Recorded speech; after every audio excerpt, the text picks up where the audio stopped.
Alright, 2013 Kia Rio. Still trying to find this. This is part 2. The car will not start. If I turn the key ahead, it will cycle through the gauges. And then the RPM gauge starts jumping. Every time that gauge starts jumping, the fuel pump seems to be cycling.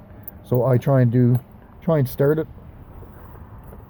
Nothing. It kills the battery, or it kills the battery's fully charged. Kills the radio like it's gonna start. But my hand's doing here, that gauge is doing nothing.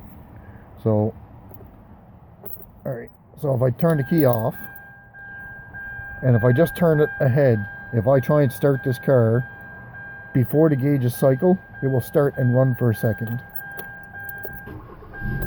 It's running, and now it shuts off.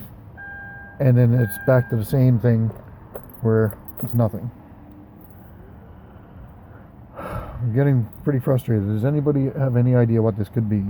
The fuel pump seems like it's cycling. Obviously it's getting a little bit of fuel. I don't have a fuel pressure tester to test it just yet. I don't know if I said before, but that RPM gauge is jumping. And I know you probably can't hear it in the video, but the fuel pump, it sounds like, is cycling on and off, matching the jump in the RPM gauge.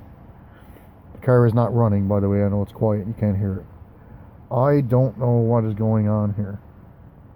Does anybody have any idea? I'm trying to start it still. Nothing.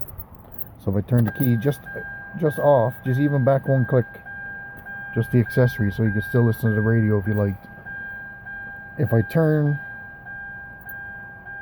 the key ahead and start it before the gauges do their check, it will run for a second. It's running, and now it's dead. And then the RPM gauge still does this. Anybody have any idea? Please, thanks.